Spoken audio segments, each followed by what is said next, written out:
Louis তোৰা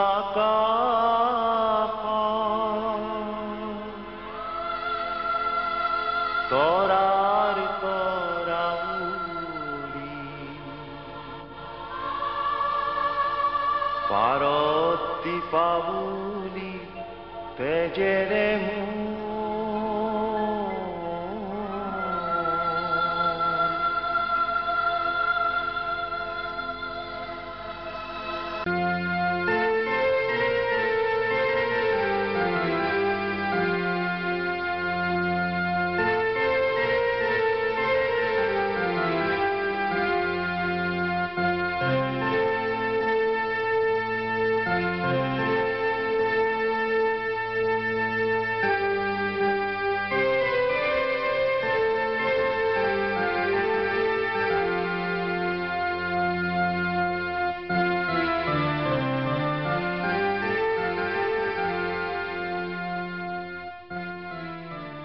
তেজপুৰ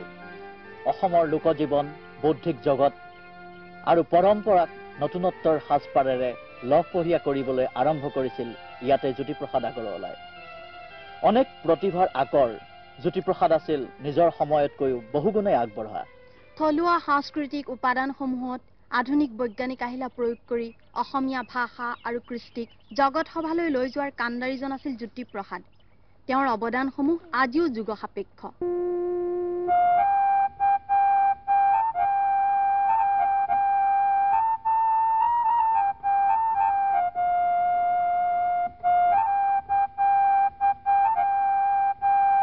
জ্যোতিপ্ৰসাদ আগৰৱালাৰ ভাই বোৱাৰীক হিচাপে বা জীয়ৰী কালতো আপুনি তেখেতক ওচৰৰ পৰা লগ পাইছিলে তেখেতৰ মহত্বৰ বিষয়ে অলপ আপোনাৰ যি অভিজ্ঞতা ৰোমন্থন কৰিব নেকি মানে মই জ্যোতিকাইৰ কথা ভাবিলে মোৰ এইকেইটা কথাই মনলৈ খুব বেছি দূৰদৰ্শী আছিল আৰু আনফালে অসমক অতি ভাল পাইছিল দেশখনৰ লগে লগে অসমকো খুব ভাল পাইছিল সেইকাৰণে তেখেতে সেই অসমৰ ঐতিহ্য ৰক্ষা কৰিবলৈ কিছুমান সৰু সৰু কথা যিখিনি মানে সঁচাই সকলে হয়তো নাজানে যেনে অসমীয়া সংস্কৃতি ৰক্ষা কৰিবলৈ অসমীয়াৰ বহুত বস্তু লাগিব জাপিটো তেখেতে জয়মতী কথাছবিৰ জৰিয়তে ড্ৰয়িং ৰুমলৈ আনি দিলে আজি সেই জাপিয়ে গোটেই অসমৰ ঘৰে ঘৰে ড্ৰয়িং ৰুমত থাকি গ'ল আৰু বিশেষকৈ তেখেতে আৰু এটা মই আচৰিত পাইছিলোঁ যে মহিলাৰ প্ৰতি তেখেতৰ সমদৃষ্টিটো তেখেতে সেই আজি 60 বছৰৰ আগতেই জয়মতীক আনি কথাছবিৰে সৈতে স্থাপন কৰিলে অৰ্থাৎ অসমীয়া মহিলাৰ